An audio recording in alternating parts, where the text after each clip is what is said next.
Losing your life partner is devastating. Being thrown off the land you built together is unthinkable. Ranch hand Caleb Vance faces both nightmares on the very same day. His wife's death brings her greedy brothers straight to the Double K ranch.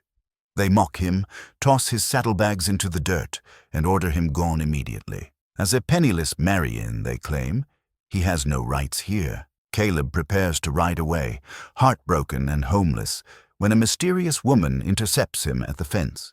She carries an old, yellowed document. What she reveals will shatter everything these cruel men believe they own.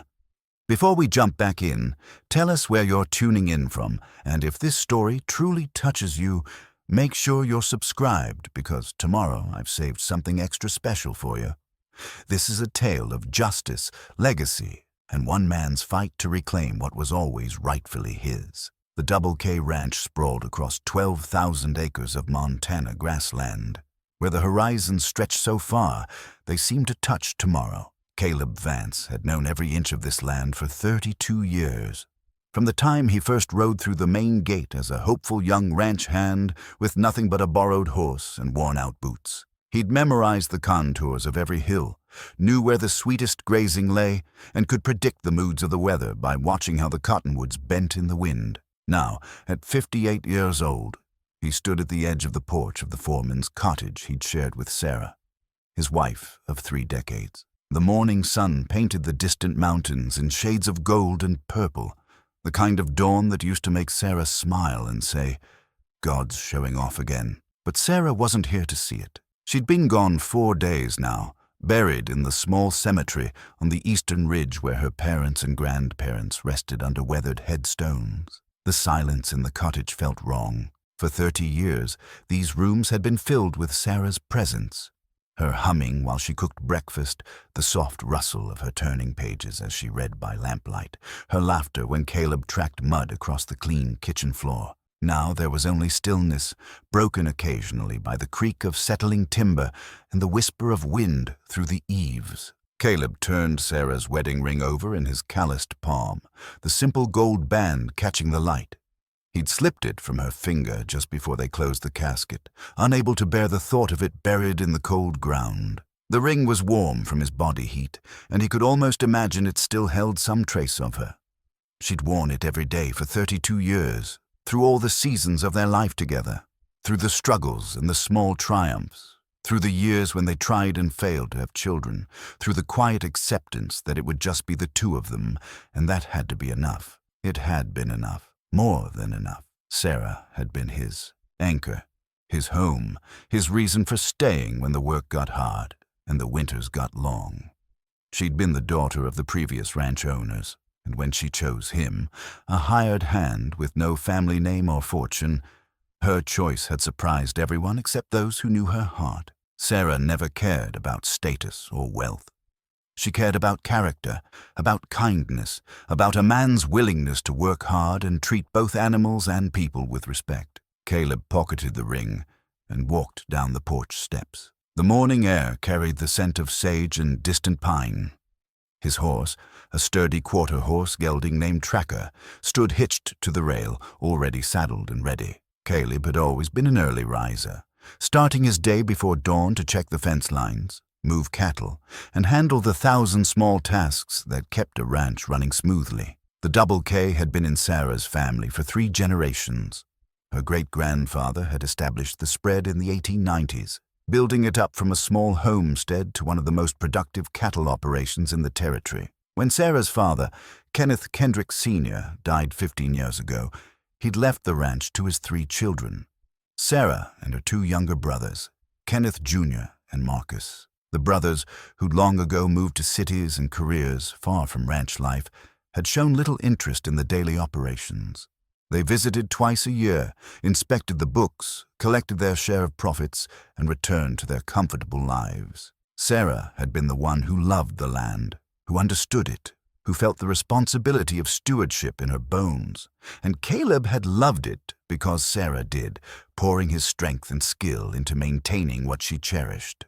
But now Sarah was gone, and Caleb could feel the shift in the air like the static charge before a lightning strike. He'd sensed it at the funeral. Kenneth Jr. and Marcus had arrived with their wives, dressed in expensive dark suits that looked out of place against the rough-hewn simplicity of the ranch chapel. They'd been proper enough during the service, but Caleb had caught them exchanging glances, whispering to each other during the reception. When he'd approached to thank them for coming, Kenneth Jr. had looked at him with an expression that wasn't quite sympathy, more like calculation. "We'll need to talk, Caleb," Kenneth had said, his voice carrying the clipped tones of someone used to boardrooms and business lunches. "About the future, about arrangements." Caleb had nodded.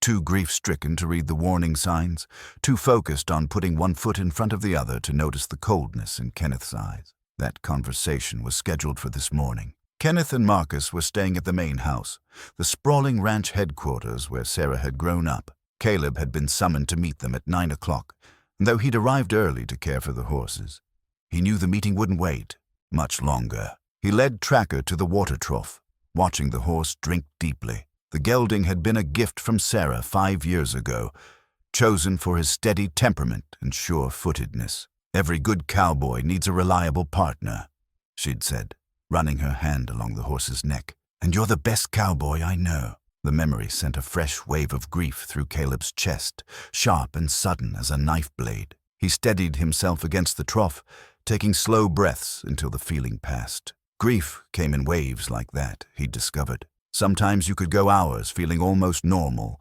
and then a memory would hit and knock the wind right out of you. From across the yard, he heard boots on gravel. 2 figures approached from the main house, Kenneth Jr. and Marcus, both dressed in jeans that looked too new and boots that had never seen a hard day's work. Behind them, their wives lingered on the main house porch, watching from a distance. "Morning, Caleb," Kenneth called out. His voice had a forced cheerfulness that immediately put Caleb on guard. Marcus said nothing, his face set in an expression that reminded Caleb of their father.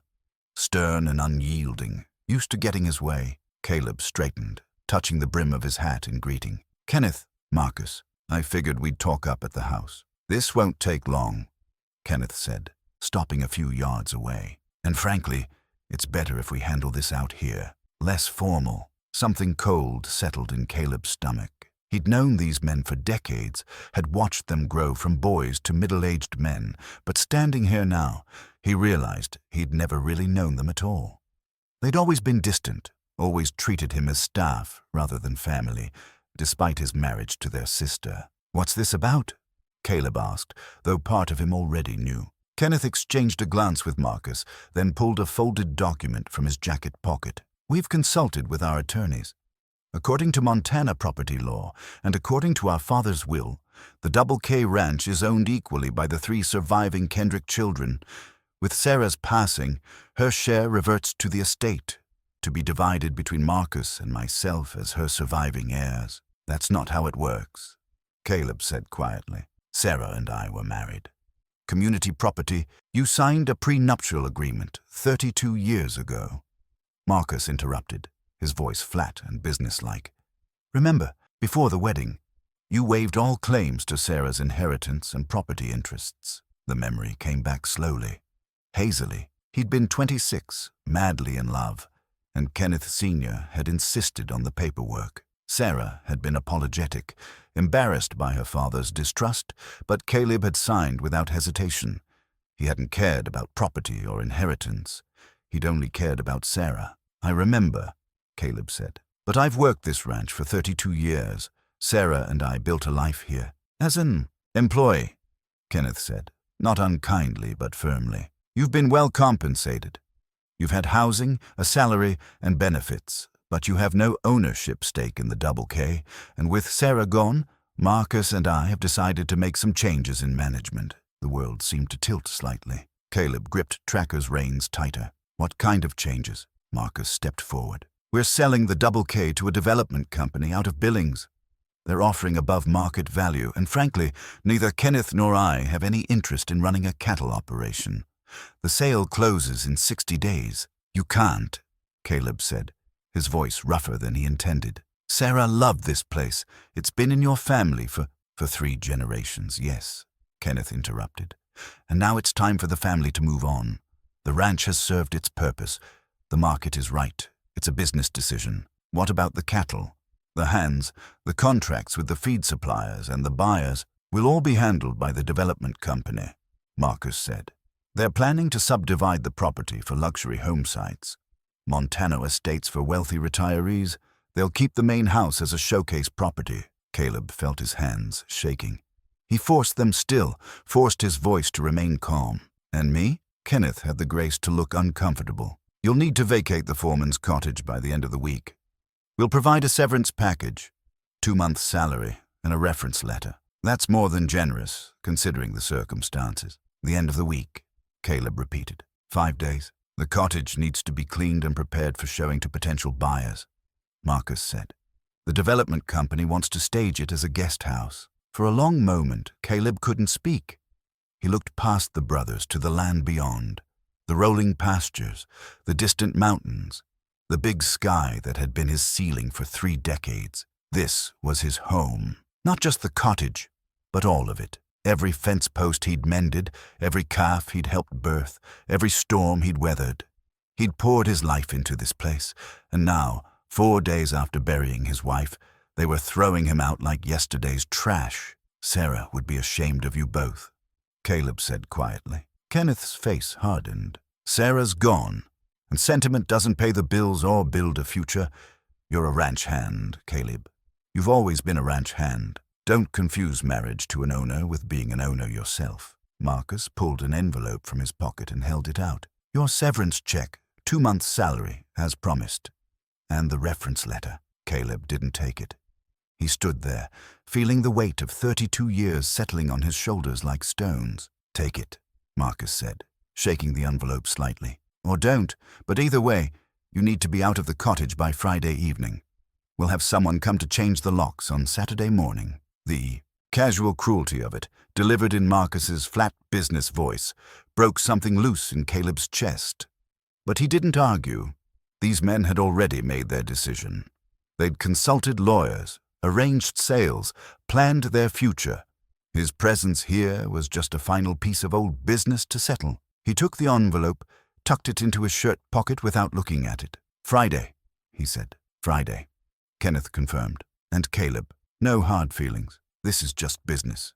You understand. But Caleb didn't understand. And as he watched the 2 brothers walk back toward the main house, their expensive boots kicking up dust from his land, from Sarah's land, he felt something harden inside him. Not anger, exactly. Not yet. Just a deep, aching realization that the life he'd built, the home he'd known, was already gone. 3 days later, Caleb loaded the last of his belongings into his saddlebags. Everything he owned in the world fit into 2 weathered leather bags and a bedroll strapped behind Tracker's saddle. 32 years of life reduced to what a horse could carry. He'd spent the past 72 hours in a fog of grief and disbelief, sorting through the cottage, packing his clothes and Sarah's few precious items. Her mother's china teacup, the quilt her grandmother had stitched, the leather-bound journal where she'd written her thoughts. He'd boxed up the photographs from their walls, the small collection of books from her nightstand, the cast-iron skillet she'd used every morning to make his breakfast. Kenneth and Marcus hadn't bothered to check on him. They'd disappeared back to whatever cities claimed them now, leaving their wives to coordinate with the real estate agents and development company representatives who'd already started surveying the property. Caleb had watched them from a distance, these strangers with clipboards and cameras walking his land as if they already owned it. The other ranch hands, 3 younger men who worked the cattle and maintained the equipment, had stopped by to say goodbye. They'd been awkward, uncomfortable, not knowing what to say. The development company had offered them jobs during the transition, so they were staying. Caleb didn't blame them. A man had to eat, but their relief at being kept on only underscored his own displacement. Now, as Friday afternoon sun slanted across the yard, Caleb took one final walk through the cottage. The rooms echoed with emptiness. Someone had already been here. The cleaning crew probably, and removed the curtains Sarah had sewn, the rugs they'd chosen together, even the small wooden cross that had hung above their bed. The cottage had been stripped of anything personal, reduced to bare walls and floors, ready for staging. He stood in the bedroom doorway, remembering Sarah sitting up in bed with her reading lamp on, glasses perched on her nose, lost in whatever book had captured her attention. She'd been a reader. His Sarah always had a book going, usually something about history or biography. She'd loved learning about people's lives, understanding how they'd navigated their challenges. "I wish you were here," he said quietly to the empty room. "You'd know what to do." But Sarah wasn't here, and Caleb had no plan beyond riding out the main gate and finding work somewhere else. At 58, that wouldn't be easy. Most ranchers wanted younger men, stronger backs, cheaper labor, but he'd figure it out. He always had. He locked the cottage door, a final gesture of respect, though he supposed it didn't matter, and walked to where Tracker waited, patient and ready. The horse nickered softly, sensing Caleb's mood. "I know, boy," Caleb murmured, running his hand along Tracker's neck. "We'll find something. We'll be all right." He swung up into the saddle, settling into leather that had molded to his shape over the years. From up here, he could see across the ranch yard to the main house, where lights glowed in the windows. Somewhere in there, Kenneth and Marcus were probably toasting their successful business deal, counting their money, planning their futures. Caleb turned Tracker toward the main gate, a mile down the gravel road that cut through the heart of the Double K. He didn't look back at the cottage. Looking back only made things harder. The afternoon was cooling into evening, that peculiar Montana light that turned everything golden and soft. His shadow stretched long across the road ahead of him. Cattle grazed in the distant pastures, undisturbed by the changes happening around them. By this time next year, those pastures would probably be carved into lots. Stakes driven into ground that had supported 3 generations of Kendrick cattle. Progress, Kenneth had called it. Development, the natural evolution of property use in a changing economy. Caleb called it heartbreak. The main gate came into view, 2 tall posts supporting a wooden cross beam with the Double K brand burned into it. Kenneth Sr. had installed it 40 years ago, and Caleb had repainted the brand every few years to keep it looking sharp. Beyond the gate, the county road stretched in both directions, leading to towns and opportunities he couldn't yet imagine. He was 50 yards from the gate when he noticed the car parked just outside it.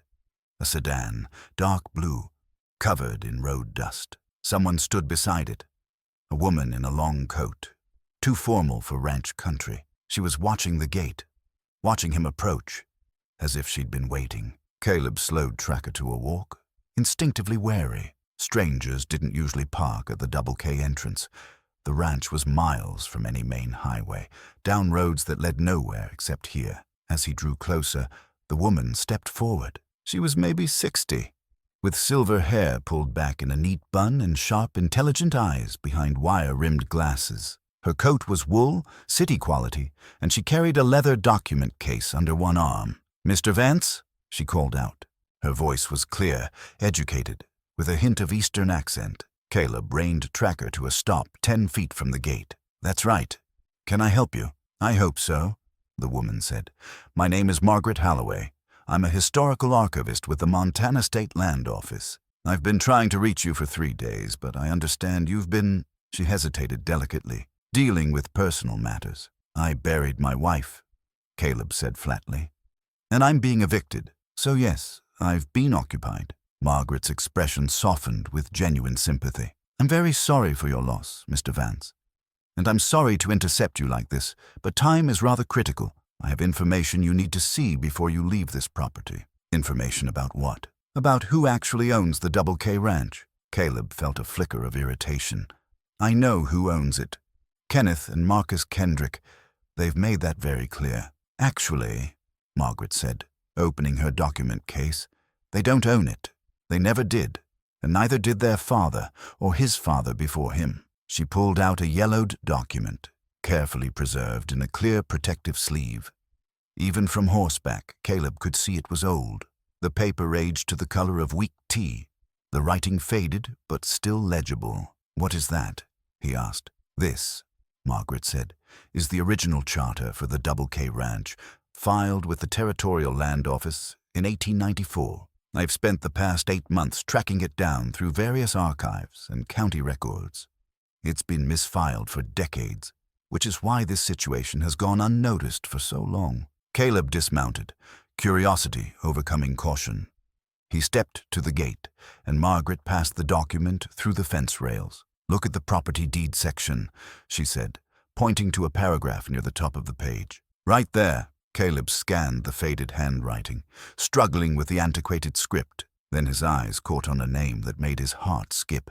"Vance. This property," he read slowly, "comprising approximately 12,000 acres, is hereby leased from the estate of Colonel Jeremiah Vance to Mr. Henry Kendrick for a term of 99 years, commencing January 1st, 1895, and concluding December 31st, 1993. He looked up at Margaret, not understanding. "This is a lease agreement." "Yes," Margaret said. "Not a sale, not a deed transfer, a lease for 99 years. But that ended," Caleb did the math quickly, "over 30 years ago. 32 years ago, to be precise," Margaret confirmed. "On December 31st, 1993. At that point, according to territorial and later state law, the property should have reverted to the Vance estate. But by then, all records of the original lease had been lost or misfiled. The Kendrick family had been paying property taxes and maintaining the land for nearly a century. Everyone assumed they owned it." Caleb's hands were shaking as he held the document. "Colonel Jeremiah Vance. That was my great-great-uncle. He disappeared during the Civil War. Family legend said he'd had some land out west, but no one knew where or what happened to it. He died in 1864. Margaret said gently. "In a Confederate prison camp. He never returned to claim the property. His estate was administered by his brother, your great-great-grandfather, but records from that period are fragmentary at best. The lease was paid on time every year, so there was no immediate reason to track down heirs. And after 99 years, the property reverts to the Vance estate, which means, Mr. Vance, that legally you are the rightful owner of the Double K Ranch. The Kendrick family are tenants on an expired lease. They have no legal claim to this land." Caleb stared at the document in his hands, unable to process what he was hearing. It was impossible. It was absurd. "It's the truth," Margaret said, reading his expression. "I've verified it through multiple sources. The Land Office, State Archives, Federal Records. This document is legitimate, and it supersedes any assumed ownership the Kendricks believe they have. They've been paying taxes for over a century on property they were leasing, yes. That's not uncommon. Many long-term lease agreements include tax obligations. But it doesn't convey ownership." Caleb looked past Margaret to the ranch stretching behind him, the land he'd just been ordered to leave, the home he'd lost, the legacy he'd thought was gone forever. "Why now?" he asked. "Why come forward now? Because I uncovered this document 3 weeks ago, and it took me this long to track you down and verify your lineage. And because," Margaret checked her watch, "it's now 5:17 p.m. on Friday, December 31st. According to Montana property law, if the Kendrick family attempts to sell or transfer this property without clear title, and if a legitimate heir comes forward with proof of ownership, they can be held liable for fraud. You have until midnight tonight to file a claim with the county clerk's office." "Midnight?" Caleb repeated. "After that, the statute of limitations for contesting the transfer becomes much more complicated. But if you file today, you can stop any sale, prevent any transfer, and claim your rightful inheritance." Caleb looked down at the yellowed document, at his great-great-uncle's name written in faded ink, at the date the lease expired, 32 years ago, almost to the day. And slowly, for the first time in a week, he felt something other than grief.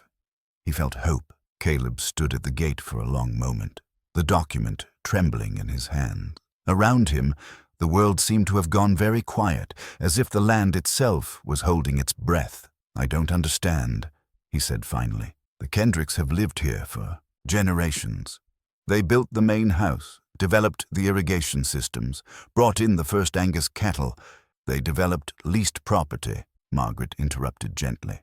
"They improved it, maintained it, and profited from it, yes. But they never owned the mineral rights, water rights, or the land itself. Those remained with the Vance estate. It's all detailed in the charter." Caleb read the document again, more carefully this time. The legal language was dense and archaic, but the meaning was clear enough. His great-great-uncle Jeremiah had owned this land. inherited through some military land grant after the Mexican War. When he'd gone off to fight for the Confederacy, he'd leased it to Henry Kendrick, Sarah's great-grandfather, for 99 years.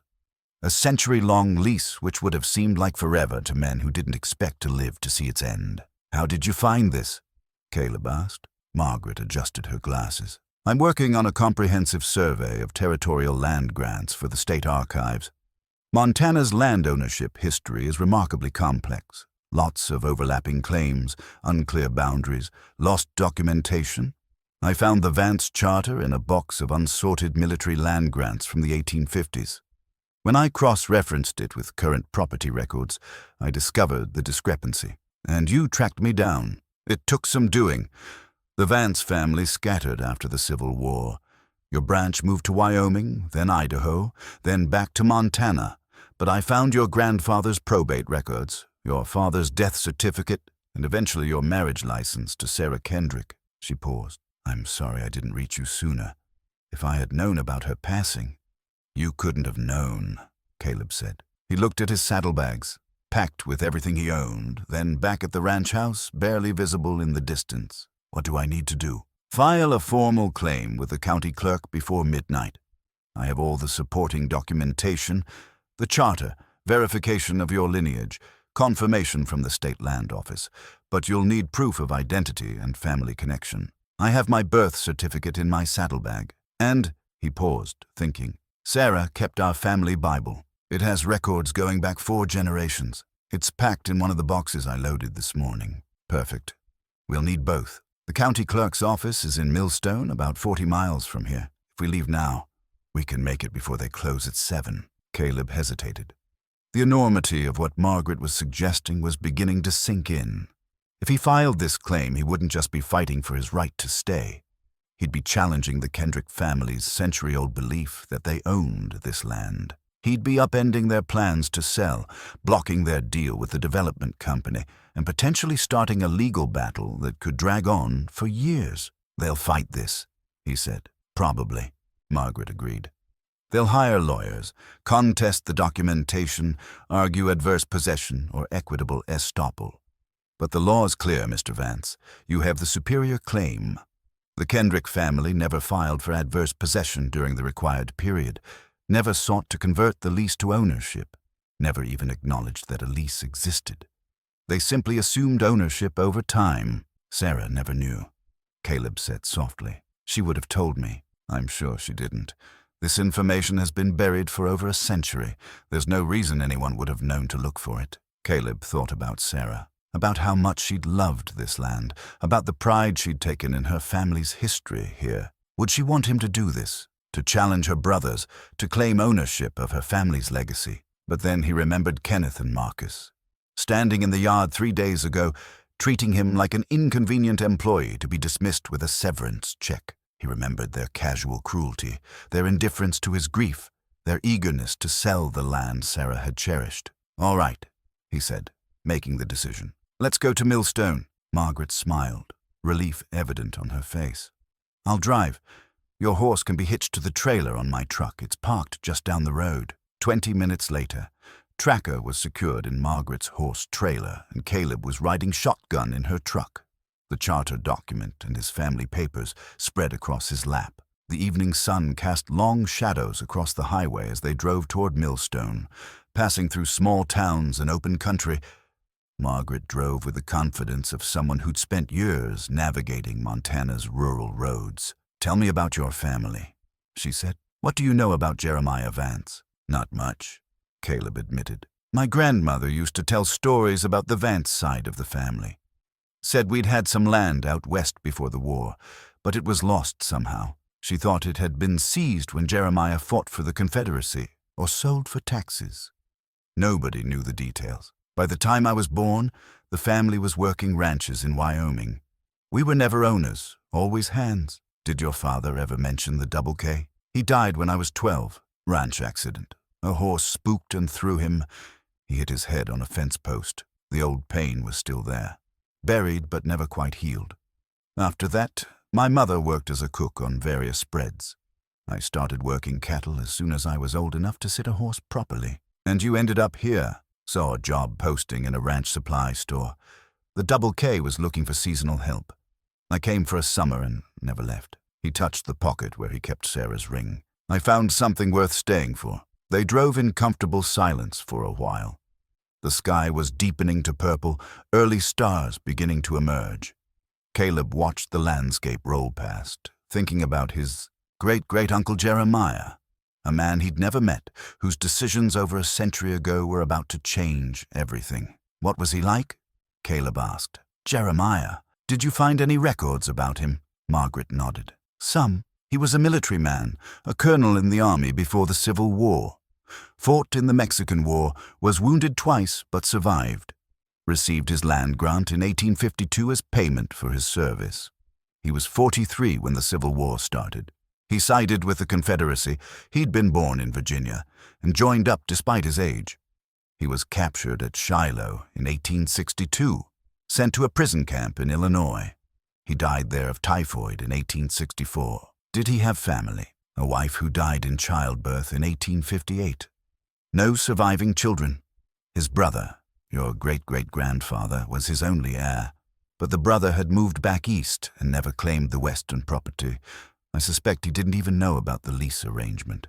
By the time the 99 years were up, everyone who might have known was long dead. Caleb looked down at the charter, at Jeremiah's signature, a firm, clear hand that spoke of confidence and authority. This man, this stranger from the past, had built something here. He'd secured this land, dreamed his own dreams for it, and then lost everything to war and death and time.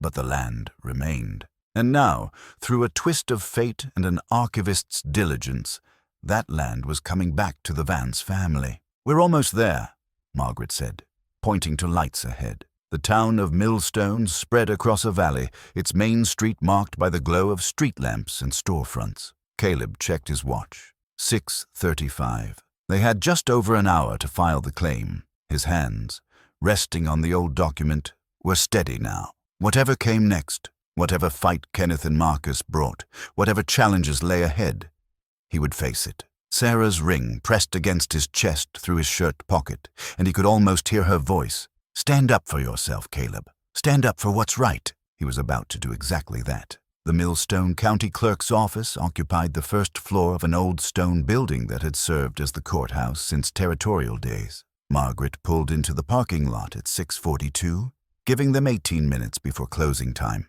Inside, fluorescent lights hummed overhead, casting harsh illumination on scuffed linoleum floors and walls lined with filing cabinets. A young clerk sat behind a wooden counter, clearly preparing to close up for the day.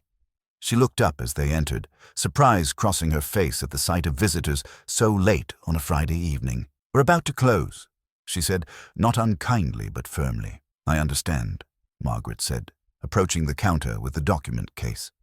But we need to file a time-sensitive property claim. It's critical that it's filed today. The clerk glanced at the wall. Clock, what kind of claim? A claim of rightful ownership based on historical charter and lease expiration. This is Mr. Caleb Vance, and this... She carefully removed the charter from its protective sleeve, his documentation proving his ownership of the Double K Ranch. The clerk's eyes widened slightly. The Double K was known throughout the county, one of the largest and most established ranches in the region. I'll need to get Mr. Hartley. He handles all the complex property filings. She disappeared through a door behind the counter. Caleb could hear low voices, then footsteps. A moment later, an older man emerged, perhaps 65, with a weathered face and careful eyes. He wore a sheriff's badge on his shirt. I'm Sheriff Hartley, he said. Linda says you're filing a property claim on the Double K. That's correct, Margaret said. She introduced herself and Caleb, then launched into a concise explanation of the charter, the lease expiration, and Caleb's lineage. She spread the documents across the counter, the original charter, verification letters from the State Land Office, copies of Vance family records, Caleb's birth certificate, and the family Bible with its careful notations of births, marriages, and deaths going back generations. Sheriff Hartley examined each document with the slow, methodical attention of a man who'd learned not to rush judgment. He read the charter twice, checked the dates, verified the signatures against known examples from the territorial archives. "This is legitimate," he said finally. It wasn't a question. "Yes," Margaret confirmed. "I've spent 8 months verifying every detail. Mr. Vance is the rightful heir to the Vance estate, and the Vance estate holds superior title to the Double K Ranch. The Kendricks aren't going to like this," Hartley said, looking at Caleb with something like sympathy. "I know," Caleb said, "but it's the truth. They've been good to their word about the lease payments, maintained the land well, but the lease expired 32 years ago. The property should have reverted to my family then." "Why didn't it?" "Nobody knew," Margaret interjected. "The original charter was misfiled. The Kendrick family had been managing the property for so long, paying taxes and maintaining ownership records, that everyone, including county and state officials, simply assumed they held clear title. But assumption isn't the same as legal ownership." Hartley nodded slowly. "Kenneth Kendrick, the one who lives back east, was in here 2 weeks ago, filed papers for a property sale to some development company.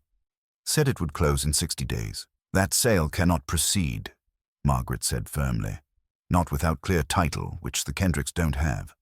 If they attempt to complete that sale, knowing that a legitimate heir has filed a claim, they could be charged with fraud. Have they been notified of this claim?" "Not yet.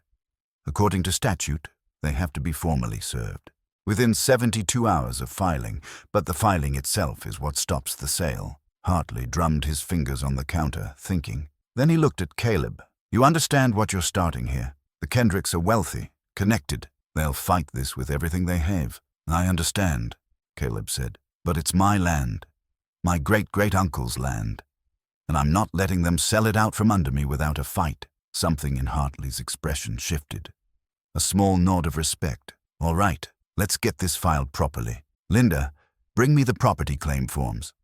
I want every detail documented correctly." For the next 40 minutes, they worked through the paperwork. Caleb signed form after form, each one witnessed and notarized by Hartley himself. Margaret provided supporting documentation for each claim, building an airtight legal case. Linda, the young clerk, made careful copies of everything, filing them in multiple locations as Hartley directed. At 7:37, Hartley stamped the final document with an official seal. "Property claim filed as of today's date. I'll have the formal notice prepared for service tomorrow morning. The Kendricks will be notified by Monday at the latest." He handed Caleb a folder containing copies of all the filed documents, including one with the official county stamp. "Keep these safe. You're going to need them." Caleb took the folder, feeling its weight. Not just the paper, but the responsibility it represented. This was real now. Official. There was no taking it back. "What happens next?" he asked. "The Kendricks have 30 days to respond to the claim," Hartley explained. "They can contest it, provide counter-evidence, or accept the judgment. Given the strength of your documentation, I'd expect them to contest. That means it goes before a county judge, possibly appeals court if they push it that far. Could take months, maybe years, to fully resolve. In the meantime, the property is under dispute. No sale can proceed, no transfer of title can occur, and no one can be evicted from the property without a court order. That means you, Mr. Vance. You have every right to remain on the Double K until this is settled." Caleb felt something loosen in his chest. Tension he'd been carrying for days without realizing it. He wasn't homeless anymore. He had legal standing, documentation, rights.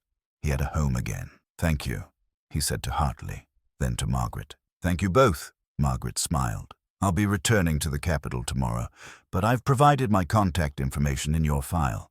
If you need me to testify or provide additional documentation, just call." They walked out into the cool evening air. The town was quiet, most businesses closed for the night. Caleb stood on the courthouse steps, breathing deeply, trying to process everything that had happened in the past 3 hours. "What will you do now?" Margaret asked. "Go back to the Double K," Caleb said. "Unpack my things and wait for the storm." "It will be a storm," Margaret warned. "Kenneth and Marcus will be furious. They'll feel betrayed, tricked, cheated out of their inheritance. They'll feel what I felt when they threw me out," Caleb said quietly.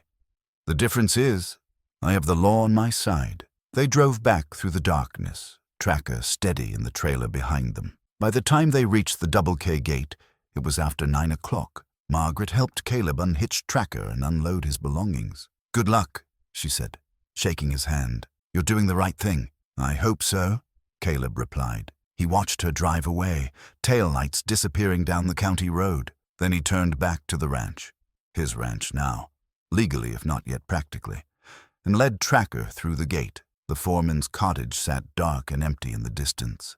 Caleb had been ordered out, had packed his life into saddlebags, had been ready to ride away forever. But that was before Margaret Halloway and her yellowed document.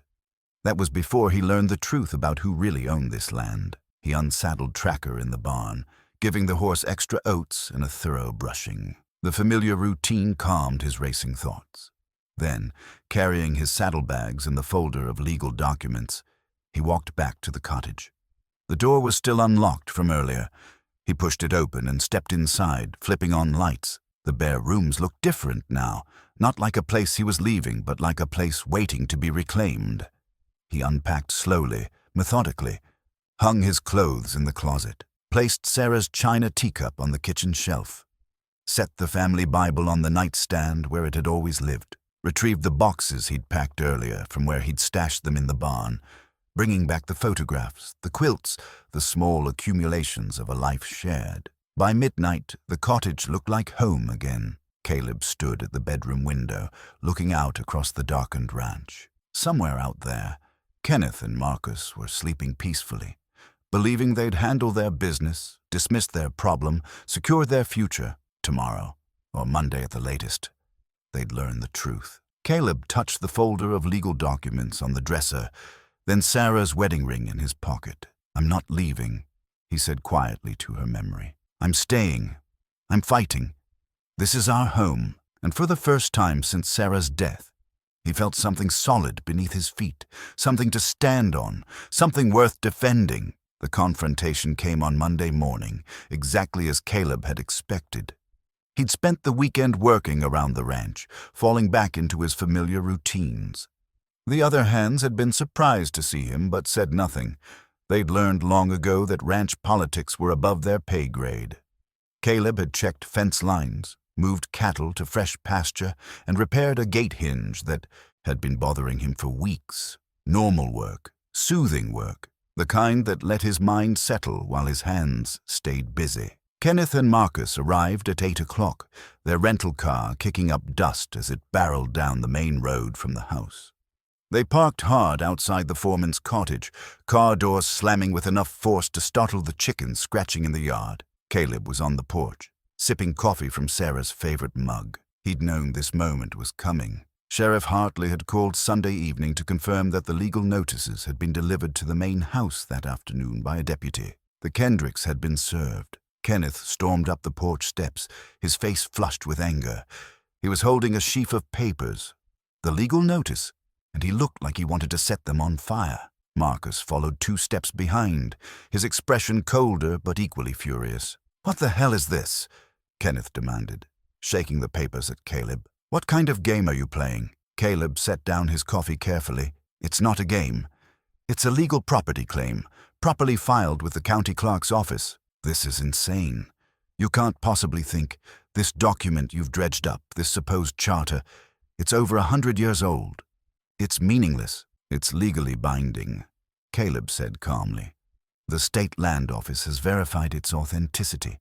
Your great-grandfather leased this land from my great-great-uncle for 99 years. That lease expired in 1993. The property reverted to the Vance estate, which means it reverted to me." Marcus stepped forward, his voice tight with controlled rage. "We've owned this land for 4 generations.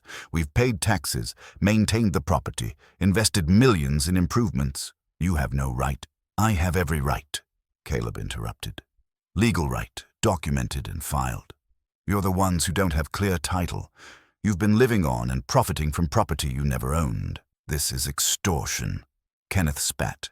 "You're trying to shake us down, use Sarah's death to manipulate us into—" "What? Paying you off? Giving you a cut of the sale?" The accusation stung, but Caleb kept his voice level. "I'm not shaking anyone down. I'm claiming what's legally mine, what's been mine, my family's, for over a century." "Your family abandoned this land," Marcus shot back. Jeremiah Vance died in a prison camp. His brother never came forward, never paid a single dollar in taxes, never lifted a finger to maintain the property. If anyone has a claim through adverse possession, it's us. We've held this land openly and continuously for over 100 years. But you never filed for adverse possession during the required period, Caleb said. And you can't claim it now. The statute of limitations expired decades ago. Kenneth's hands were shaking with fury. Do you have any idea what you're doing? We have a sale contract with Pinnacle Development. They're paying $18 million for this property. If that sale doesn't go through because of your ridiculous claim, they'll sue us for breach of contract. We could lose everything. Then you shouldn't have tried to sell property you don't own, Caleb said quietly. The words hung in the morning air like a challenge. Kenneth looked like he wanted to hit something or someone. Marcus grabbed his brother's arm, holding him back. You're making a mistake, Marcus said, his voice deadly calm now. We have resources you can't imagine. Lawyers, connections, money. We will fight this claim with everything we have. We'll tie you up in court for years. You'll spend every penny you have, every penny you'll ever have, and you'll still lose. Maybe, Caleb acknowledged. But until a court rules otherwise, I'm the legal owner of this property, which means you can't sell it, can't transfer it, and can't evict me from it. You're still living in the foreman's cottage, Kenneth said, grasping for some sense of control. That's ranch property. I can have the sheriff. The sheriff already knows about the claim, Caleb said. He filed it himself, and until ownership is determined, I have every right to remain here. This is my home. It's been my home for 32 years, and I'm not leaving. Kenneth pulled out his phone. We'll see what our lawyers say about that. By end of business today, you'll be served with a counterclaim, and we'll be seeking damages for the interference with our sale contract. Do what you need to do, Caleb said. I'm not going anywhere. The brothers stood there for another moment, fury radiating from both of them. Then Marcus turned sharply, heading back to the car. Kenneth followed, but paused at the bottom of the porch steps. Sarah would be ashamed of you, he said. Using her death to steal her family's property. She married beneath her, and you just proved everyone right about you. The words were meant to wound, and they did. But Caleb didn't let it show. Sarah loved this land more than anything except maybe the truth. And the truth is what I'm standing on. Your family has been good tenants for 4 generations, but tenants is all you ever were. Kenneth's face twisted with contempt. He climbed into the car without another word. The vehicle roared to life and sped back toward the main house, leaving a cloud of dust hanging in its wake. Caleb sat back down, his coffee now cold. His hands were trembling slightly, adrenaline and anger mixing in his veins. He'd known the confrontation was coming, had prepared himself for it, but the venom in Kenneth's words still shook him. One of the younger ranch hands, a man named Tommy, appeared around the corner of the barn. He'd clearly been watching from a distance, waiting for the storm to pass. Everything all right, boss? Tommy asked carefully. I'm not your boss, Caleb said automatically. Well, somebody is. And right now it looks like it might be you, Tommy grinned. Word's gotten around about what you filed. The Kendricks can say what they want, but the hands all know you've got the stronger claim. We've been wondering when someone would call them on their high-handed ways. Caleb looked at the young man with surprise. You don't think I'm in the wrong for claiming what's legally yours? No, sir. Most of us have been here long enough to see how they treated you after Miss Sarah passed. That wasn't right. You built this place as much as anyone, and they threw you out like trash. If you've got legal grounds to push back, well, Tommy shrugged. Seems like justice to me. It was a small vote of confidence, but it meant more than Caleb wanted to admit. He wasn't entirely alone in this fight. Thanks, Tommy. Yes, sir. You need anything, you let us know. The young man headed back to work, leaving Caleb alone with his thoughts. He looked out across the ranch. The land that had been his home, that was now legally his property, at least until the courts said otherwise. Kenneth was right about one thing. They would fight with everything they had. Lawyers, money, connections. They'd drag this through every court, appeal every decision, make his life as difficult as possible. But Caleb had something they didn't. He had the truth, and he had nothing left to lose. His phone rang, a number he didn't recognize. He answered cautiously. Mr. Vance, this is Richard Chen from the law firm of Chen and Associates. Margaret Halloway provided me with your contact information. I specialize in property rights cases, and I'd like to offer my services pro bono. Your case is exactly the kind of historical justice claim I find compelling." Caleb felt a weight lift slightly from his shoulders. "I appreciate that, Mr. Chen. I have a feeling I'm going to need a good lawyer. From what Margaret told me, you have an excellent case. I've already reviewed the documentation she provided. The Kendricks can challenge all they want, but the law is unambiguous. I'd be honored to represent you." They talked for another 20 minutes, Chen outlining the likely progression of the case and what Caleb could expect. By the time they hung up, Caleb felt more prepared, more confident. He finished his cold coffee in one long swallow, then stood and stretched. There was work to do. Cattle to check, equipment to maintain, a life to rebuild. The fight was just beginning.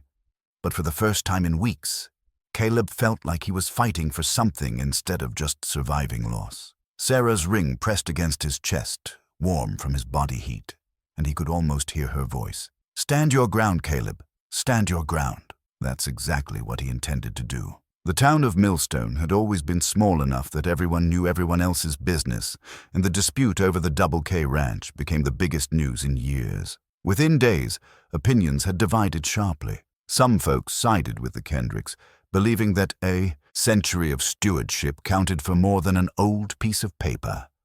Others saw Caleb's claim as rightful justice, a working man finally getting what was owed to him. Caleb discovered this firsthand when he drove into town the following Saturday for supplies. At the feed store, old Frank Morrison shook his hand firmly and said, "About time someone stood up to those city boys." At the diner, though, the waitress, a woman whose sister worked as housekeeper for the Kendricks, served his coffee with barely concealed hostility.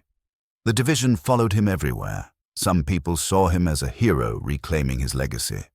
Others viewed him as an opportunist using a technicality to steal from a respected family. The truth, as usual, was more complicated than either side wanted to admit. Richard Chen, his new attorney, called that evening with updates. "The Kendricks have hired Whitmore and Associates out of Billings.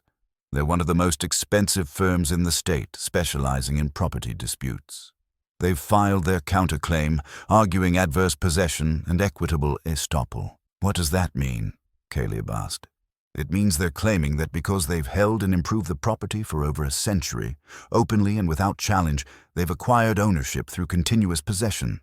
Equitable estoppel means they're arguing it would be unfair to strip them of property they've invested in based on their good faith belief they owned it. Can they win on those grounds? It's possible, but unlikely. Adverse possession requires a specific timeline and conditions, none of which were met in this case. And good faith doesn't override clear legal title. But they'll make it messy and expensive." Chen paused. "There's something else. They're claiming emotional damages, saying your claim has caused them severe distress and damaged their reputation in the business community." Caleb felt a flash of anger. "They threw me out 4 days after I buried my wife. They want to talk about emotional distress? I know. We'll address that in our response. But be prepared.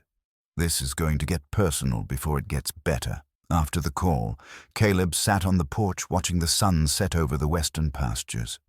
The ranch felt different now, weighted with conflict and uncertainty. The other hands still did their work, but there was tension in the air, an awareness that everything could change depending on how the courts ruled. He'd been going through Sarah's belongings, sorting what to keep and what to let go. In a box of her mother's things, he'd found something unexpected. A bundle of old letters tied with faded ribbon. Most were correspondence between Sarah's grandmother and various family members, but one letter stood out. It was addressed to Henry Kendrick, Sarah's great-grandfather, dated April 1895. The return address was simply J. Vance, Double K Ranch. Caleb had opened it carefully, the paper brittle with age. The handwriting was the same as the signature on the charter. Firm and clear, written with an educated hand. The letter read, "Mr. Kendrick, I write to confirm receipt of your payment for the current year of the lease. I trust the land continues to serve you well and that your cattle prosper on it. I regret that I cannot visit the property myself, as my health no longer permits such travel. The war years took much from me. but I find some solace in knowing that the land I once cherished is in capable hands. The lease, as you know, extends for 99 years from our original agreement. I expect my descendants, should I have any, will one day reclaim the property when the term concludes. Until then, I remain your landlord in name, if not in presence. Respectfully, Colonel J. Vance. The letter was a revelation. Jeremiah Vance hadn't forgotten about the land. He'd maintained contact, collected lease payments, and explicitly expected his descendants to reclaim it. There was no ambiguity, no suggestion that he intended to let the property go permanently to the Kendricks. Caleb had brought the letter to Richard Chen the next day. The lawyer's eyes had lit up when he read it. "This is gold," Chen said. "It proves ongoing awareness of the lease arrangement and clear intent for the property to revert to Vance heirs. The Kendricks can't claim they had no knowledge of the lease if their own ancestor was receiving letters acknowledging it. Will it help the case? Immeasurably. It undermines their entire adverse possession argument. You can't claim something openly and hostilely if you're acknowledging the true owner's superior claim in writing." But even with this evidence, Caleb found himself wrestling with doubts. Late at night, lying in the bed he'd shared with Sarah, he wondered if he was doing the right thing. The Kendricks had indeed improved the property, built the main house, developed the irrigation, brought in quality cattle. They'd treated the land well, even if they'd treated him poorly, and Sarah had loved her brothers, despite their flaws. She'd made excuses for them, hoped they'd mature, always believed there was good in them somewhere. Would she want him fighting them like this? But then he'd remember Kenneth's sneer. "You married beneath her, and you just proved everyone right about you." He'd remember Marcus tossing his saddlebags in the dirt. He'd remember being ordered off land he'd sweated and bled for, being dismissed like he'd never mattered. No, Sarah would understand. She'd been furious when her father insisted on the prenuptial agreement all those years ago. She'd argued that marriage should be a true partnership, not a business arrangement. She'd believed in fairness and justice, even when it cut against her own family's interests. On a Wednesday afternoon, 3 weeks after filing his claim, Caleb received an unexpected visitor, a man in his 70s. Dressed in a well-worn suit, drove up to the cottage and introduced himself as Walter Brennan, a retired judge from the district court. "I heard about your case," Brennan said, settling into the chair Caleb offered on the porch. "Fascinating situation. I reviewed some of the public filings. Hope you don't mind. And I wanted to tell you something." "What's that?" "I presided over a similar case about 20 years ago. Different property, different families, but the same basic issue. A long-expired lease and disputed ownership. The leaseholder family had been on the land for 80 years, made improvements, paid taxes. They argued they'd earned ownership through stewardship. What happened? The court ruled for the original owner's heir. The law was clear then, and it's clear now. A lease is a lease, no matter how long it runs. When it expires, the property reverts. Unless specific legal steps are taken to convert it to ownership, and those steps have strict time frames, possession doesn't create title." Caleb felt some of his doubt ease. "The Kendricks say they'll appeal it all the way to the state Supreme Court if they have to. They probably will, but they'll lose. The law isn't on their side, no matter how much money they throw at lawyers." Brennan stood, preparing to leave. "I also wanted to tell you, what you're doing takes courage. Standing up to powerful people, claiming what's rightfully yours. That's not easy, especially in a community like this where everyone has an opinion. Some days I'm not sure if it's courage or stubbornness." Brennan smiled. "The best kind of courage usually looks like stubbornness from the outside. You stay strong, Mr. Vance. Justice doesn't always come easy, but it's worth fighting for." After Brennan left, Caleb walked out to the eastern ridge where Sarah was buried. He'd been coming here every few days, sitting by her headstone, talking to her like she could still hear him.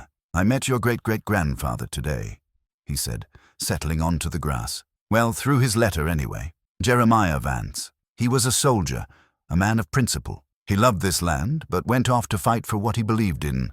Lost everything in that war. His wife, his health, his future. But he never gave up on the idea that this land would come back to his family." The wind rustled through the grass, carrying the scent of wildflowers. "I know your brothers think I'm betraying you by fighting them, but I think I hope you'd understand. This isn't about revenge or greed. It's about standing up for what's right. About honoring the legacy of people like Jeremiah, who sacrificed everything.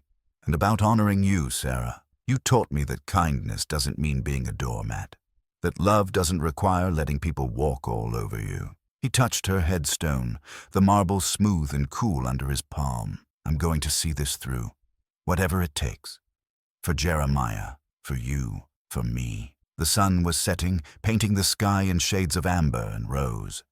Caleb stood, dusting off his jeans, and walked back down the ridge toward home. His home, legally, rightfully. Finally, his home. The breakthrough came from an unexpected source. Caleb had been working in the main barn on a Thursday morning, repairing a section of stall where the wood had rotted through. The work was hot and tedious, but he found comfort in physical labor, something concrete and controllable when everything else felt uncertain. He was prying up old floorboards when Tommy, the young ranch hand, came running in, breathless with excitement. "Boss, you need to come see this, right now." Caleb set down his crowbar. "What is it? Just come. It's in the old tack room behind the main house. We were cleaning it out like the Kendricks ordered. Getting ready for the sale, even though the sale ain't happening. And we found something big." The tack room was a small stone building that had been part of the original ranch structures, built back in the 1890s. It was rarely used anymore, filled with decades of accumulated junk, broken saddles, rusty tools, moth-eaten blankets. The Kendricks had ordered it cleaned out as part of staging the property for sale. Inside, 2 other hands were standing around an old wooden trunk that had been pulled from behind a pile of moldy hay bales. The trunk was made of heavy oak, bound with iron straps, and covered in dust so thick it looked like gray felt. "We almost threw it out," Tommy said.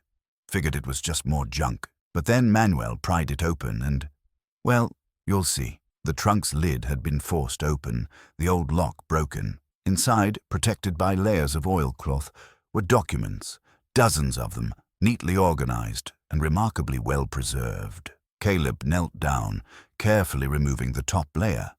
What he saw made his breath catch. The documents were lease payment records, meticulously maintained ledgers showing annual payments from Henry Kendrick to Jeremiah Vance, then later to Jeremiah's brother, then to his brother's estate. The payments continued for 67 years, from 1895 to 1962.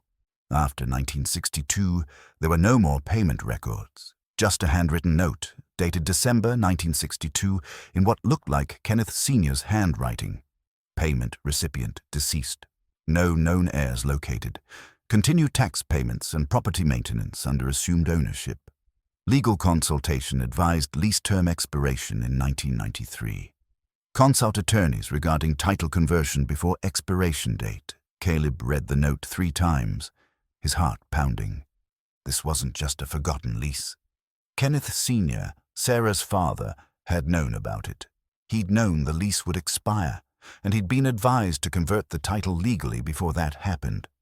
But apparently, he never did. "There's more," Tommy said, pulling out another bundle of papers. "Letters from attorneys, going back to the 1960s.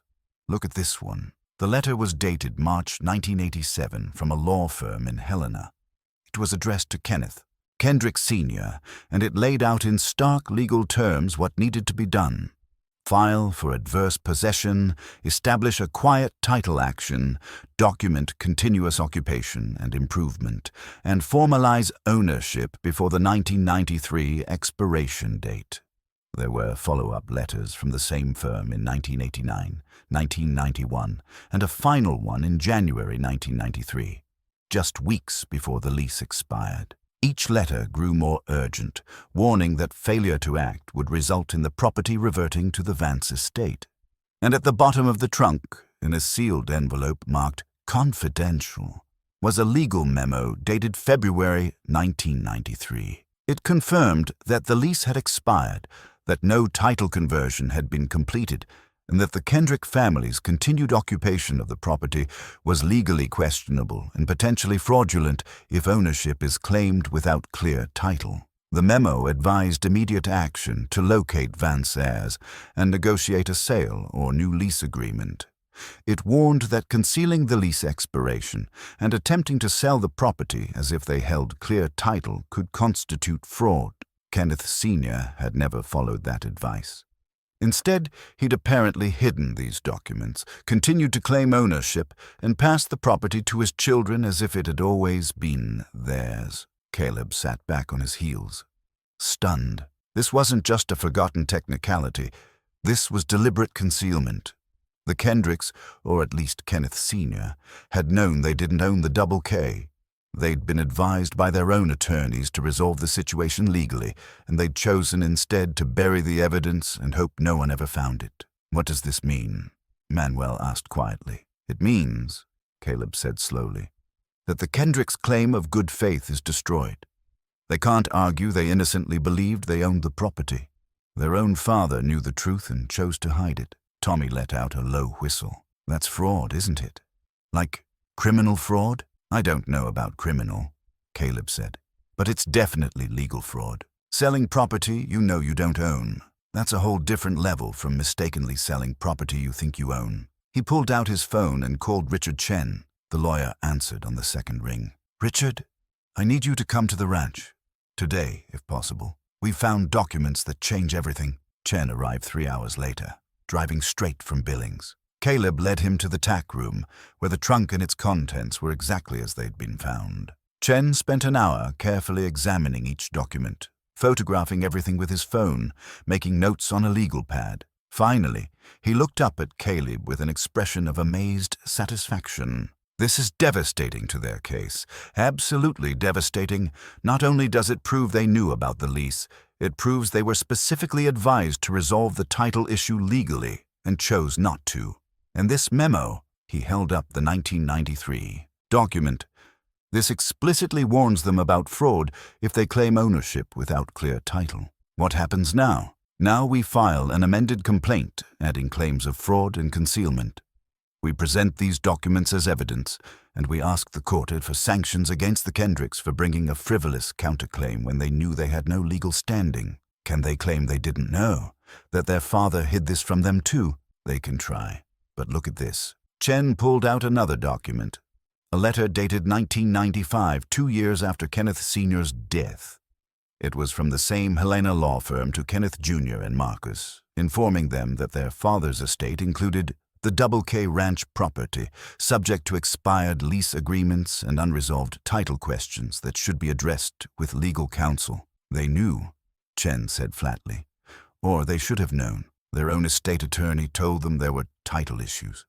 They chose to ignore it." Caleb felt a strange mixture of vindication and sadness. He'd known Kenneth and Marcus for decades.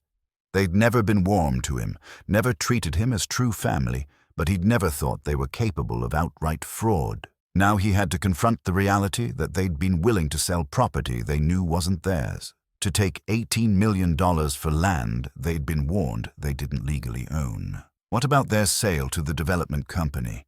Caleb asked. "If that sale had gone through, if we hadn't filed your claim when we did, they would have collected $18 million for property they had no right to sell. The development company would have discovered the title defect eventually, likely after they'd already started development. The legal liability would have been enormous. They would have bankrupted the development company, or at least cost them millions in losses." "Yes." Chen started carefully packing the documents back into the trunk. "We need to preserve this evidence. I'm going to have it transported to a secure location, photographed professionally, and authenticated by a documents expert. This trunk and everything in it is going to win your case, Caleb." After Chen left, Caleb walked back to the cottage, his mind reeling. The case he'd thought might drag on for years could now be resolved in months, maybe even weeks. The Kendricks' entire defense had just collapsed. But there was no joy in the discovery, only a deep weariness. He thought about Sarah, about how she would have reacted to learning her father had knowingly concealed the truth, had passed on a lie to his children. It would have broken her heart. He pulled out her wedding ring, holding it up to catch the afternoon light. "I'm sorry, Sarah," he said quietly. "I know they're your family. I know this is going to hurt them, but the truth matters. You taught me that." The truth always matters, even when it's painful. That night, as he lay in bed staring at the ceiling, he thought about all the twists his life had taken. 3 months ago, he'd been a happily married ranch foreman, living a simple life on land he loved. Then Sarah died, and he'd lost everything, or thought he had. Then Margaret Halloway appeared with her yellowed charter, offering hope and justice. And now this. Proof that the Kendricks had known all along. Proof that their righteousness was built on lies, their inheritance on concealment, their plans on fraud. The truth had been buried in a trunk in an old tack room for 60 years, waiting to be discovered. And 3 young ranch hands, cleaning out junk in preparation for a sale that would never happen, had found it. Sometimes, Caleb thought, justice works in strange and unexpected ways. Sometimes the truth hides for decades, waiting for the right moment to emerge. And sometimes a man who's lost everything finds out he had more than he knew all along. He touched Sarah's ring one more time, then set it on the nightstand and closed his eyes. Tomorrow, the real fight would begin.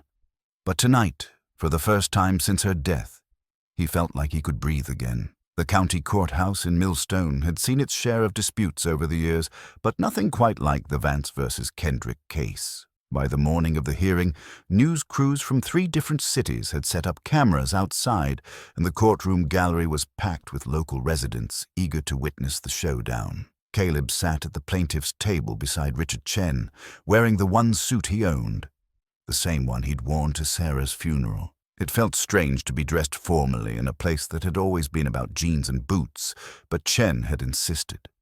Appearances mattered in court, he'd said, and they needed to present Caleb as a man of dignity and substance. Across the aisle, Kenneth and Marcus sat with their legal teams. 4 attorneys from Whitmore and Associates, all dressed in expensive suits and projecting an air of confident superiority. Kenneth glanced over once, his face a mask of cold hatred. Marcus kept his eyes forward, jaw clenched tight. The past 3 weeks had been a whirlwind of legal maneuvering. After Chen filed the amended complaint with evidence of fraud and concealment, the Kendricks' attorneys had gone into damage control mode. They'd tried to have the trunk documents excluded as evidence, arguing they'd been obtained improperly. The judge had rejected that argument. The documents had been found by ranch employees doing legitimate work on property under dispute. Then they'd tried to argue that Kenneth Sr. had acted alone, that his sons had no knowledge of the concealment. But Chen had destroyed that defense by presenting the 1995 letter from the estate attorney, along with email correspondence from 2010 showing Marcus and Kenneth discussing the title issue Dad mentioned and agreeing to keep it quiet and hope it never comes up. Now, with their backs against the wall, the Kendricks were taking a different approach. Through their attorneys, they'd requested a pre-trial conference to discuss settlement. The judge had agreed, scheduling it for this morning before the formal hearing. Judge Patricia Moreland entered the courtroom and everyone stood. She was a woman in her early 60s with steel-gray hair and eyes that missed nothing. She'd reviewed all the filings, read all the evidence and, according to Chen, was known for her no-nonsense approach to property disputes. "Be seated," she said, settling into her chair behind the bench. "Before we begin formal proceedings, I understand both parties have expressed interest in discussing settlement. Mr. Whitmore, you requested this conference. What are you proposing?" The lead Kendrick attorney, a silver-haired man named Douglas Whitmore, stood. "Your Honor, my clients recognize that there are complications regarding the title history of the Double K Ranch. In the interest of avoiding protracted litigation, they're prepared to offer Mr. Vance a substantial settlement." "How substantial?" the judge asked. $3 million, paid immediately, in exchange for Mr. Vance withdrawing his claim and signing a quitclaim deed to the property. Caleb felt his breath catch. $3 million. More money than he'd see in 10 lifetimes of ranch work. Enough to buy his own land somewhere else. Start over, live comfortably for the rest of his days. Chen leaned over and whispered, "Don't react. Let me handle this." The attorney stood. "Your Honor, while my client appreciates the Kendricks' recognition of their precarious legal position, the offer is inadequate. The Double K Ranch is worth approximately $18 million according to their own sales contract with Pinnacle Development. Mr. Vance is the rightful owner. Why would he accept $3 million for property worth 6 times that? Because, Whitmore said smoothly, even with the evidence Mr. Chen has presented, litigation could drag on for years. Appeals could extend this well beyond Mr. Vance's lifetime. The emotional and financial cost of continued legal battle may outweigh the benefit of uncertain victory. There's nothing uncertain about this, Chen countered.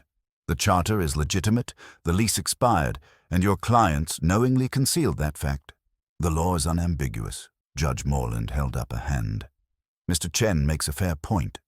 Mr. Whitmore, your clients are offering roughly 17% of the property's established value to settle a case where they appear to have no legal standing whatsoever. That's not a serious settlement offer.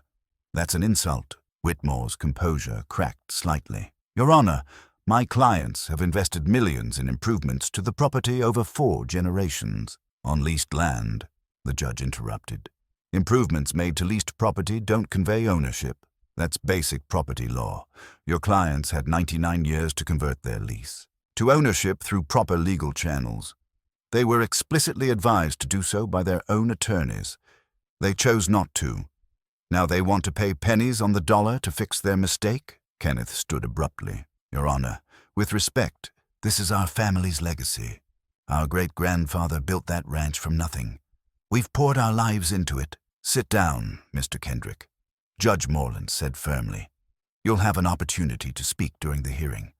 Right now, this is a settlement conference, and what I'm hearing is that your side isn't serious about settling fairly. Kenneth sat, his face flushed with anger. The judge turned to Caleb. Mr. Vance, would you like to respond to the settlement offer? Caleb stood slowly, feeling the weight of every eye in the courtroom on him. Chen had prepared him for this moment, had coached him on what to say if a settlement offer came. But now, standing here, he found himself speaking from the heart instead of from script. Your Honor, I'm a simple man. I've worked with my hands my whole life. $3 million is more money than I ever dreamed of having. But the Double K isn't just about money to me. It's my home. It's where I spent 32 years with my wife. It's where I plan to spend the rest of my life. The Kendricks took that from me when they threw me out 4 days after I buried Sarah. They offered me 2-month severance and told me to be gone by the end of the week. He looked across the aisle at Kenneth and Marcus. I don't want your money. I want what's legally mine. What's been mine, my family's, for over a century. You're right that your great-grandfather built something there, but he built it on land he was leasing from my great-great-uncle. He knew that. Your grandfather knew it. Your father knew it, and both of you knew it. You just hoped nobody would ever find out. Caleb's voice grew stronger. I'm not accepting $3 million to make your problem go away. I'm not accepting any amount of money to give up land that isn't yours to buy. The Double K Ranch belongs to the Vance family. It always has. And I'm taking it back. A murmur ran through the courtroom gallery. Judge Morland gavelled for silence. Well then, she said, I think we're done with settlement discussions. Let's proceed to the hearing. The next 3 hours were a blur of legal arguments, document presentations, and testimony. Richard Chen systematically dismantled the Kendricks case, presenting the charter, the payment records, Jeremiah's letter to Henry Kendrick, and, most devastatingly, the trunk documents showing deliberate concealment. The Kendricks' attorneys tried to argue adverse possession, but Chen countered that the possession had never been hostile. The Kendricks had been paying lease fees, acknowledging the Vance ownership through payment. When Whitmore tried to claim good faith, Chen presented the 1993 legal memo warning about fraud and the 2010 emails discussing, keeping it quiet. Margaret Halloway testified about finding the charter, verifying its authenticity, and tracing Caleb's lineage back to Jeremiah Vance.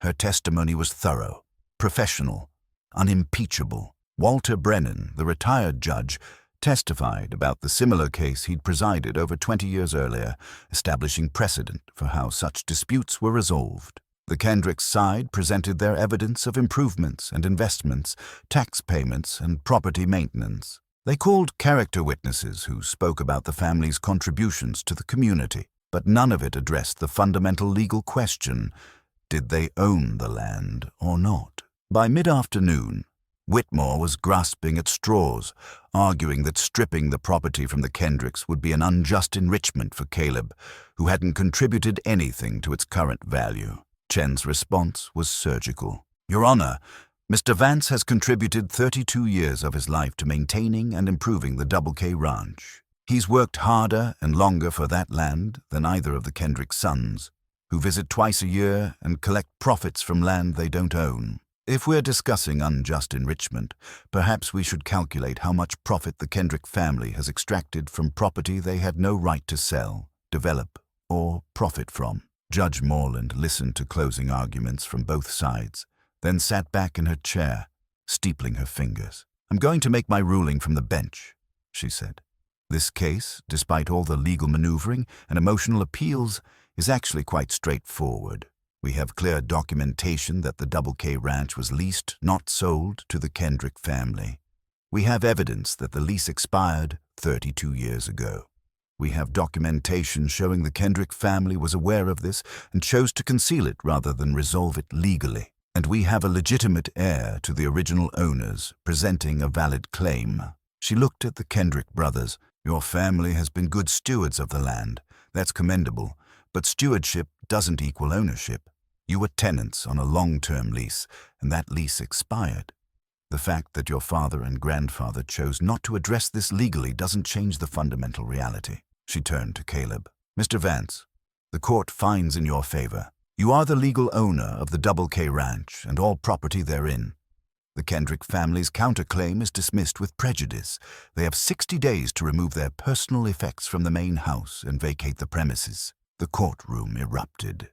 Kenneth was on his feet, shouting something about appeals. Marcus sat frozen, his face ashen. The gallery buzzed with excited conversation. Judge Morland gavelled for order. "The Kendricks are free to appeal, of course, but I'm issuing a preliminary injunction against any sale or transfer of the property pending appeal. And given the evidence of knowing concealment, I'm referring this matter to the district attorney for investigation of potential fraud." She looked at both sides one final time. "We're adjourned." Caleb sat very still, trying to process what had just happened. He'd won. The Double K was his. Legally, officially, finally. His. Richard Chen was shaking his hand, congratulating him. People from the gallery were pressing forward. Tommy and the other ranch hands, Frank Morrison from the feed store, old friends and neighbors offering their support. But Caleb's eyes were on Kenneth and Marcus, huddled with their attorneys, their faces masks of defeat and fury. They'd lost everything they thought was theirs, and while justice had been served, watching them crumble gave Caleb no pleasure. He thought of Sarah, buried on the eastern ridge of the ranch that was now his to protect and pass on. He hoped she understood why he'd fought. He hoped she forgave him for the pain this had caused her brothers. Outside the courthouse, the afternoon sun was warm on his face. Camera crews called questions, but Chen steered him past them to the parking lot. "You did it," the lawyer said. "You actually did it." "We did it," Caleb corrected. "I couldn't have done this without you, without Margaret, without all those people who believed the truth mattered more than money or connections. What will you do now?" Caleb looked east, toward where the Double K lay beyond the horizon. "Go home," he said simply. "I'm going to go home." The 60 days passed slowly, each one heavy with anticipation and strange emptiness. The Kendricks filed their appeal as expected, but their attorneys had advised them privately that the chances of overturning Judge Morland's ruling were minimal. The evidence was simply too overwhelming, the law too clear. Caleb spent those weeks preparing. He met with accountants to understand the ranch finances, reviewed supply contracts and cattle sale agreements, and consulted with the other hands about operations. The Double K was his now, but he'd never run an entire ranch operation before. He'd been the foreman, the manager of daily tasks, but ownership brought responsibilities he'd only observed from a distance when Sarah was alive. The ranch hands had voted unanimously to stay on. Tommy spoke for them all when he said, "We know this place. We trust you.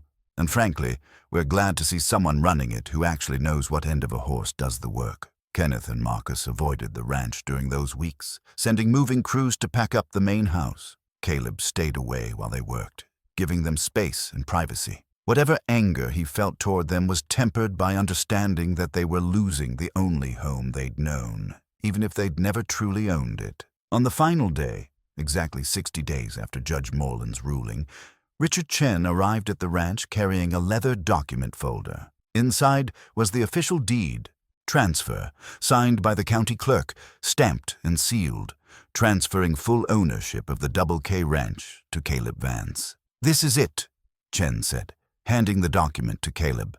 "You're officially the sole owner of 12,000 acres, the main house, all outbuildings, water rights, and mineral rights. Congratulations." Caleb held the deed carefully, feeling its weight, not just the paper, but what it represented. Generations of history, a century of struggle and secrets. The fulfillment of Colonel Jeremiah Vance's expectation that his descendants would one day reclaim what was theirs. "I never thought I'd hold something like this," he said quietly. "Never imagined I'd be anything more than a hired hand." "You were always more than that," Chen replied. "You just didn't know it." They walked together to the main house. The moving trucks had left that morning, taking the last of the Kendrick family's possessions. The house stood empty now, echoing with absence. Caleb had been inside countless times over the years, but always as an employee, never as an owner. Now he walked through rooms that were his by right. The grand living room with its stone fireplace. The dining room where Sarah had grown up eating Sunday dinners with her family. The library where her father had kept his books and conducted ranch business. Everything personal had been removed. The walls were bare of photographs, the shelves emptied of books and mementos.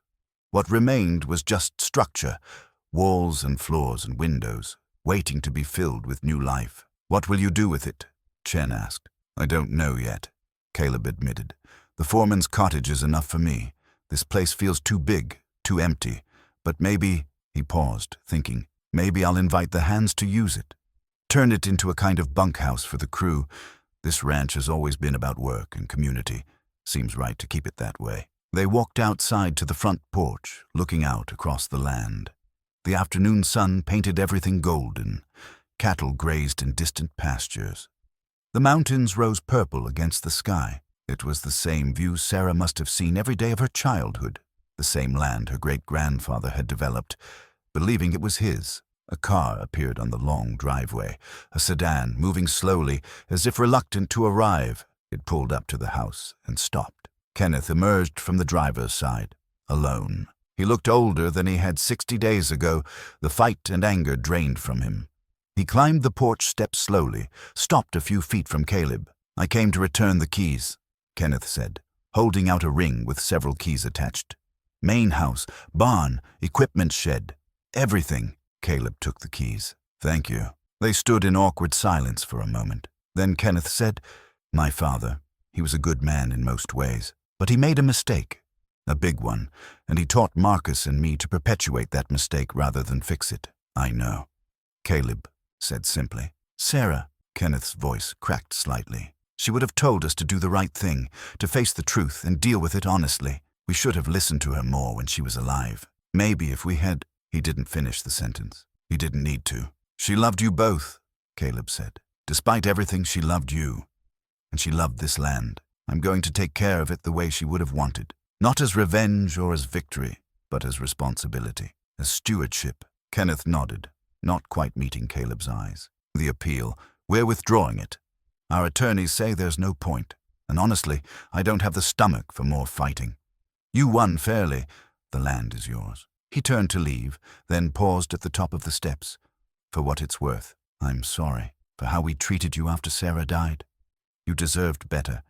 She would have been ashamed of us. She would have forgiven you," Caleb said. Eventually, that was her way. Kenneth walked to his car without another word. Caleb watched him drive away, dust rising behind the vehicle until it disappeared from view. Richard Chen put a hand on Caleb's shoulder. "How do you feel?" Caleb looked down at the deed in his hands, then out at the land stretching to the horizon.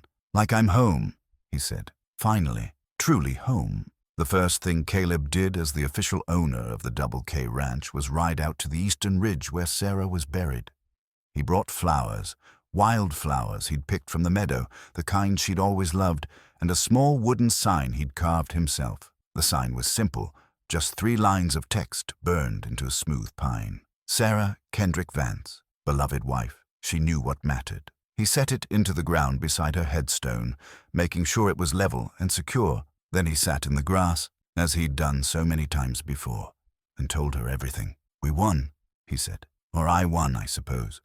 Though it doesn't feel like winning. More like justice, like things finally being set right. Your brothers withdrew their appeal. Kenneth came by to apologize. Not for everything, but for enough. I think he's starting to understand what really happened here. What his father did.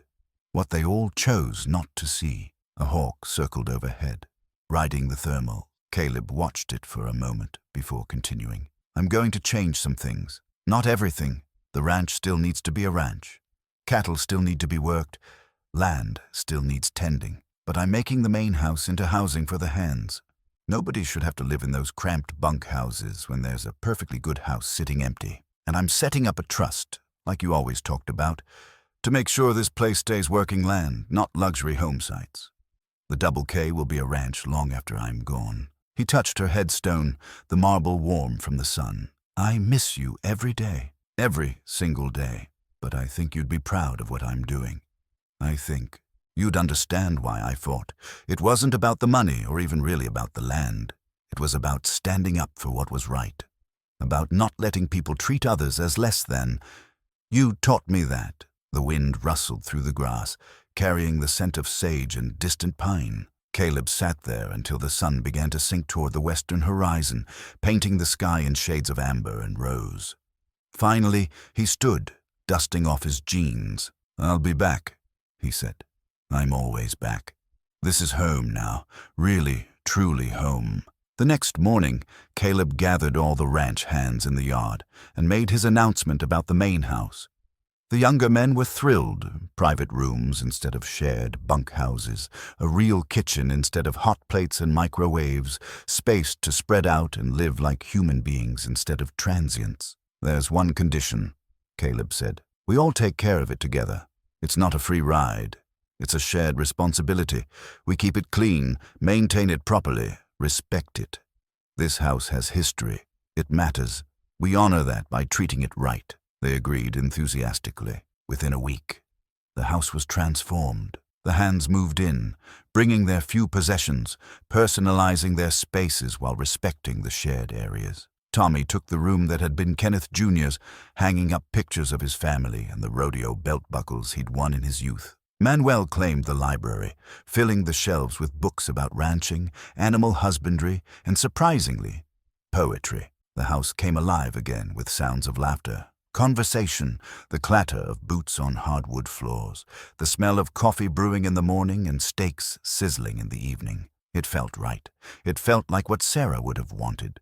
Not a museum to preserve the past, but a living space serving the present. Caleb himself stayed in the foreman's cottage. That was his home, his place with Sarah's memory, and he had no desire to change it.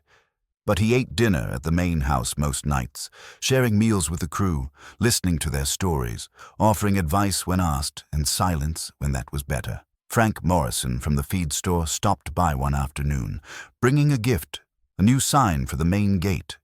It was beautifully made, carved wood with metal trim, and it read, "Double K Ranch, Estant 1895, Vance Family Legacy." "Figured you needed something that told the truth," Frank said, helping Caleb install it on the gate posts. The old one just had the brand. This one has history. They stepped back to admire their work. The sign looked perfect, substantial and honest, telling anyone who drove through that this was Vance land. Had always been Vance land, would always be Vance land. "Thank you, Frank," Caleb said. It's perfect. You've done good here, Caleb. Real good. The whole town's talking about it. How you stood up to powerful folks and won because you had the truth on your side. That matters. That means something. To people who work for a living. After Frank left, Caleb stood at the gate for a long time, looking at the sign, then at the ranch stretching beyond it. He thought about Colonel Jeremiah Vance, who'd claimed this land over a century and a half ago and never got to see it prosper. He thought about all the Vance descendants who'd worked other people's ranches, never knowing they had a legacy waiting. And he thought about Sarah, whose death had seemed like the end of everything but had actually been a strange kind of beginning. The sun was setting, and Caleb had evening chores to do, cattle to check, equipment to secure, 100 small tasks that made up the daily rhythm of ranch life. But first, he allowed himself one more moment just to stand there, to feel the weight and wonder of ownership, of belonging, of finally being exactly where he was meant to be. He touched the new sign once, feeling the grain of the wood, the solidness of it. Then he turned and walked back toward his home, toward the foreman's cottage where Sarah's quilts still covered the bed and her teacup still sat on the kitchen shelf. The Double K Ranch was his, and he was the Double K's, bound together by history, blood, justice, and love, exactly as it should be. 6 months later, on a morning when spring was just beginning to warm the Montana air, Caleb stood on the porch of the foreman's cottage watching the sun rise over his land. The coffee in his hands steamed gently, and somewhere in the distance cattle were lowing as the hands moved them to fresh pasture. The Double K had settled into its new rhythm. The main house bustled with life. 5 ranch hands and a new cook Caleb had hired, a widow from town named Ruth, who made the best biscuits he'd ever tasted and kept the house running like a well-oiled machine. The cattle were healthy, the equipment maintained, the finances stable. The ranch was thriving, but more than that, it felt right, like pieces of a puzzle finally fitting together after being scattered for too long. Margaret Halloway had visited last month, bringing news that the Montana Historical Society wanted to feature the story of the Double K in their quarterly journal. "It's a remarkable case," she had said.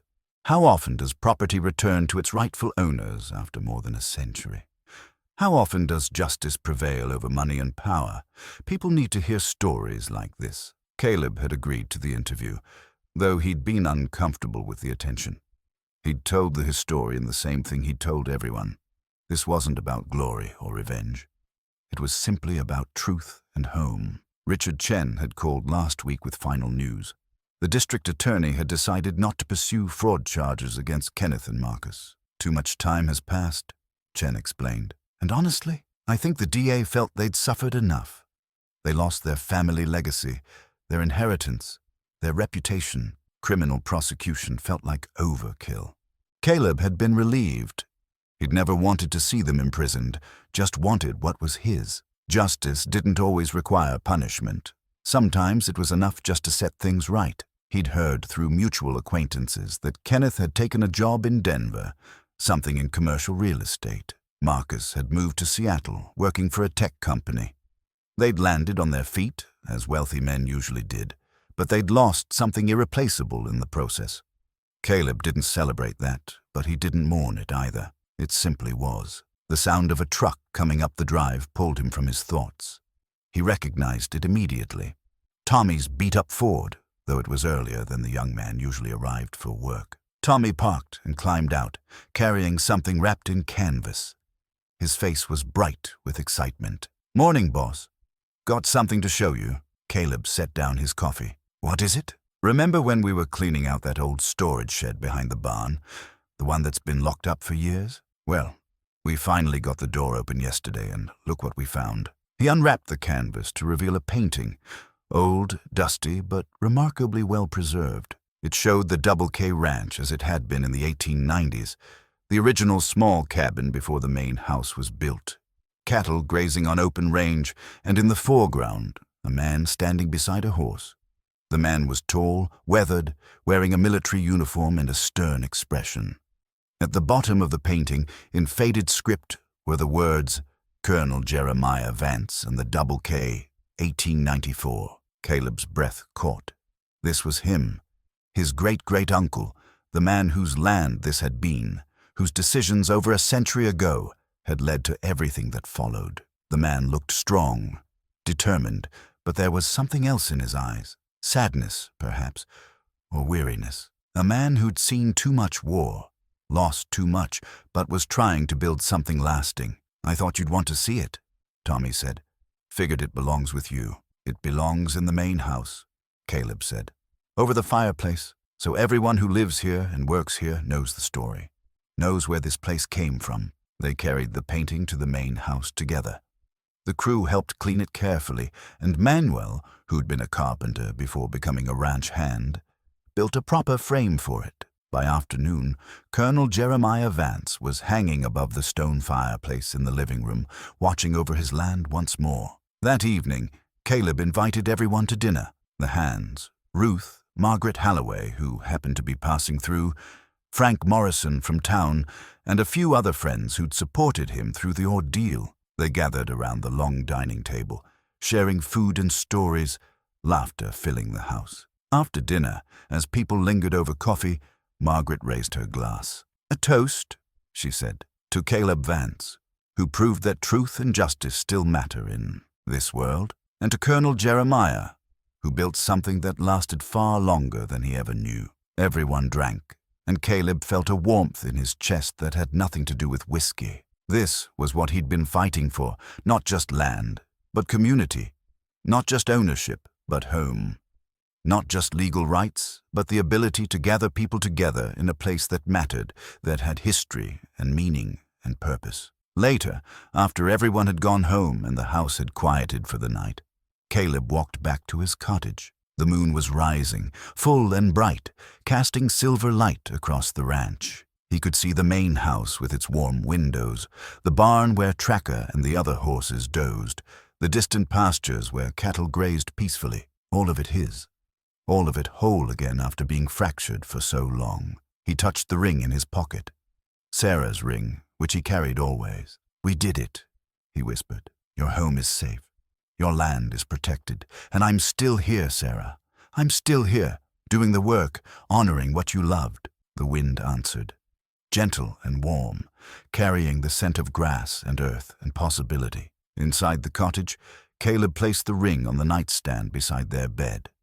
Beside the family Bible with its records of births and deaths, beside the photograph of Sarah smiling in the sunlight, beside all the small tokens of a life fully lived. Tomorrow would bring more work, more challenges, more of the endless tasks that defined ranch life. But tonight, for the first time since Sarah's death, Caleb felt complete. Not happy, perhaps. Happiness might be too much to ask after such loss. But content, settled, home. He looked out the window one last time, seeing Colonel Jeremiah's painting illuminated in the main house window, the old soldier watching over his land as he'd always intended. The Double K Ranch had come full circle, returning to the family that had founded it, carried forward by a man who'd earned his place through sweat and love and an unwavering commitment to truth. And that, Caleb thought as he finally turned in for the night, was a legacy worth protecting, a story worth living. A home worth fighting for. The end of one chapter and the beginning of everything that came next.